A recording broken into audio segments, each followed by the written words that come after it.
अस्सलाम वालेकुम। आज मैं आपको एक ऐसी L1 ब्लॉकचेन के बारे में अपडेट करूंगा जो बड़ी साइलेंटली अपनी ग्रोथ ऐसे कर रही है कि सोशल मीडिया के ऊपर आपको उसके हवाले से पिछले चंद दिनों से बड़ी बस नजर आ रही है।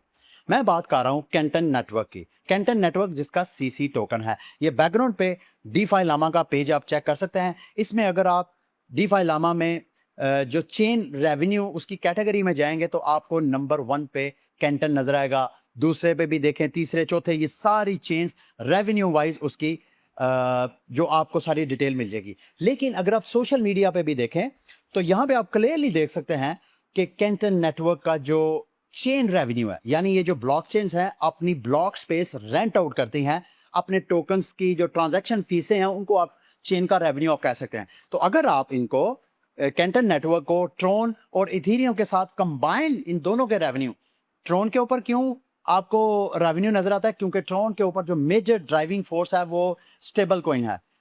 आप अक्सर आप देखते होंगे ट्रांजैक्शंस करते हुए आप TRC20 नेटवर्क यूज करते हैं, वो ट्रोन का नेटवर्क है। तो वहां पे इन दोनों चेन्स को भी रेवेन्यू को कंपेयर कर ले, फिर भी आपको कैंटन नेटवर्क नंबर 1 पे नजर आएगा।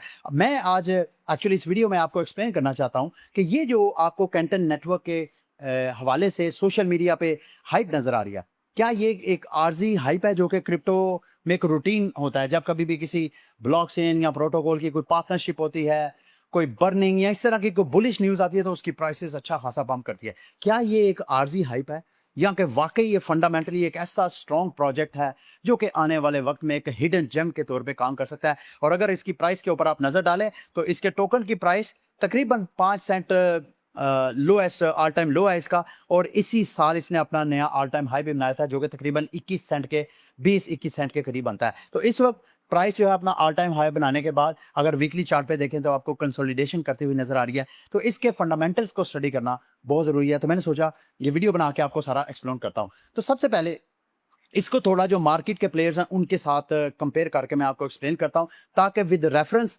इंफॉर्मेशन को जल्दी से अंडरस्टैंड किया जा सकता है और उसको ऑब्जर्व किया जा सकता है। कैंटन नेटवर्क भी एक L1 ब्लॉकचेन है, just like Ethereum, bitcoin, Solana, इस तरह की ये जो सेपरेट चेन्स है।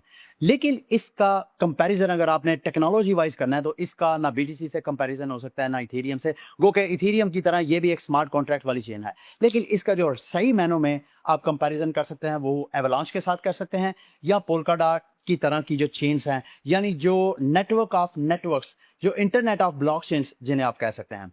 तो यानी ये एवलांच की तरह इसने भी अपने सबनेट्स रखे हैं।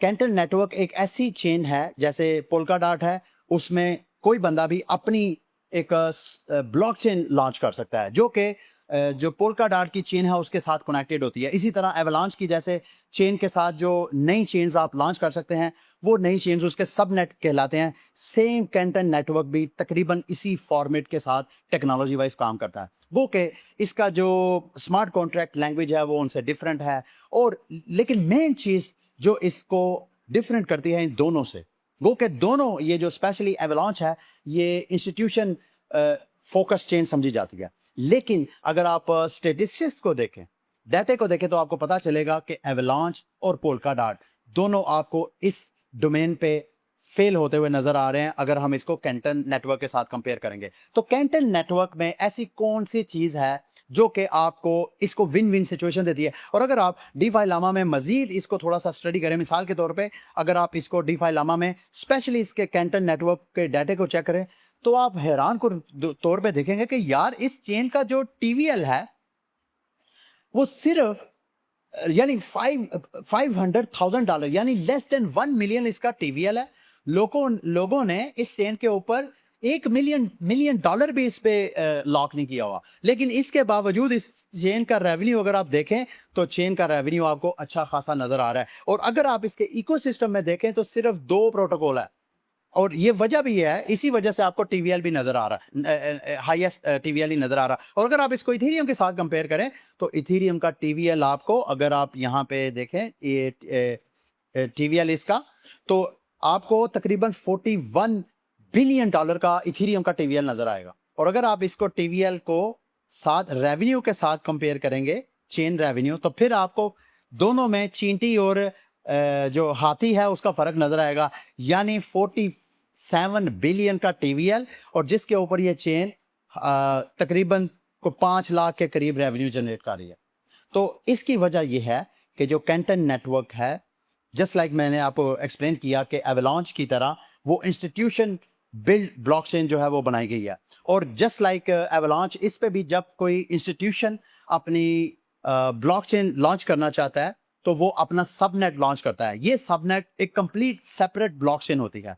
अब इसका कैंटन नेटवर्क का एवलांच से फर्क, सबसे बड़ा मेजर फर्क क्या है कि एवलांच जो है वो प्राइवेसी फोकस नहीं है, वो यूनिलैटरल प्राइवेसी फोकस चेन है। या तो प्राइवेसी कंप्लीटली ऑन होगी या ऑफ होगी, जबकि कैंटन नेटवर्क जो है एक ऐसी ब्लॉकचेन टेक्नोलॉजी जिस पे अगर कोई इंस्टीट्यूशन अपनी ब्लॉकचेन या अपना सबनेट लॉन्च करना चाहता है तो वो ऑप्शनली प्राइवेसी को जब चाहे वो ऑन कर सकता है, जब चाहे ऑन कर सकता है। और यही इंस्टीट्यूशंस को चाहिए होता है वो सेटलमेंट के लिए ब्लॉकचेन्स के ऊपर। यही वजह है कि अगर आप रियल वर्ल्ड एसेट मार्केट में जो ऐसे प्रोटोकॉल्स जो कैंटन नेटवर्क के ऊपर डिप्लॉयड है उनका डाटा देखें, मिसाल के तौर पे ब्रॉडरिज का डीएलआर जो डिजिटल लेजर रेपो है वो देखें, डेली की एवरेज जो रेपो की मूवमेंट होती है उसकी डॉलर में वैल्यू देखें तो तकरीबन 380 बिलियन डॉलर, दोबारा सुने 380 बिलियन डॉलर की रोज की एवरेज कैपिटल जो है वो मूवमेंट है। तो ये जितनी ट्रांजैक्शंस होती हैं ये सारी की सारी सेटलमेंट जो है कैंटन का जो सीसी टोकन है इसके ऊपर होती हैं। और अगर आप देखें सिर्फ आपको ये ब्रॉडरिज डीएलआर नहीं, जो दूसरे बड़े बड़े नाम हैं इंस्टीट्यूशंस हैं जैसे DTCC है, वो इनके साथ पार्टनरशिप कर रहा है मजीद टोकनाइज सर्विसेज कैंटन नेटवर्क के ऊपर लॉन्च करने के लिए। और अनकरीब ये इसी माह 4 तारीख की ये प्रेस रिलीज है, अनकरीब आपको मजीद इंस्टीट्यूशंस पार्टनरशिप और प्रोडक्ट्स लॉन्च होती हुई नजर आएगी जिसकी रिफ्लेक्शन आपको टोकन के ऊपर नजर आ सकती है। अब इसका टोकन का रिव्यू करते हैं। फर्स्ट ऑफ ऑल इसके जो करंट टोकन सप्लाई है वो तकरीबन 38 बिलियन टोकन है। अगले जब से ये लॉन्च हुआ है तकरीबन नवंबर 2024 से ऑनवर्ड अगले 10 साल तक टोटल जो इसकी टोकन सप्लाई होनी थी वो 100 बिलियन के करीब होनी थी। अब ये टोकन सप्लाई फ्रैंकली स्पीकिंग ये कोई इतनी इंटरेस्टिंग या फेवरेट नहीं है, लेकिन इसमें एक चीज ऐसे, एक एलिमेंट ऐसा है जो कि इसकी प्राइस को, जो इसकी टोकनोमिक्स, जो वर्स्ट टोकनोमिक्स है अगर टोकन सप्लाई वाइज देखा जाए तो वो इसको कवर कर सकती है, और वो है बर्निंग मैकेनिज्म। ये जितनी सब नेट्स हैं ये सब एक ग्लोबल जो अपना सेटलमेंट लेयर है वहां पे अपनी सेटलमेंट करते हैं, और वहां पे सेटलमेंट के लिए सीसी टोकन चाहिए होता है कैंटन नेटवर्क का। तो वो जितना वो सीसी टोकन जो है वो यूज किया जाता है ट्रांजैक्शन फीस के तौर पे, वो सारे का सारा बर्न कर दिया जाता है। अब ये जो कैंटन नेटवर्क चेन है ये दूसरी चेन से थोड़ा डिफरेंट है, क्योंकि अभी तक जितनी मेरी स्टडी है ये एक यूटिलिटी बेस्ड ब्लॉकचेन है, जबकि जो दूसरी चेन्स हैं वो revenue based incentivize based blockchains है। यानी आप उन ब्लॉकचेन्स पे पार्टिसिपेट करें, उनके वैलिडेटर बने टोकन लेके, तो आप वहां से रेवेन्यू जनरेट करें, और वो चेन इंसेंटिवाइज करती है। ठीक है, इस नेटवर्क में ये चीज नहीं है। यहाँ पे जो रिवॉर्ड है टोकन का सीसी का वो डेवलपर्स को और जो इनके नेटवर्क के पार्टिसिपेंट्स है। ये नहीं कि आप टोकन लेके बैठ जाए स्टेकिंग करें और आपको स्टेकिंग पे ऐसे ही सारा रिवॉर्ड मिले, नहीं, ये थोड़ा इनका मॉडल जो है वो डिफरेंट है। तो ये मैं चाहता था इस हवाले से आपको डिटेल में अपडेट करूं शॉर्ट मुख्तसर सी वीडियो में। I am sure Canton network के हवाले से जितनी मेरी रीडिंग थी वो आपके लिए हेल्पफुल रही होगी। आप चाहें तो इसका अच्छी तरह ड्यू डिलिजेंस करके तो इसको अच्छी तरह स्टडी करें, और स्टडी करके मेरी ओपिनियन को आप एक सेकंड ओपिनियन के तौर पे ले सकते हैं। ये थी मेरी आज की वीडियो। उम्मीद है मेरी ये वीडियो आपके लिए इंफॉर्मेटिव रही होगी। अगली वीडियो तक के लिए मुझे इजाज़त दें। अल्लाह हाफिज़।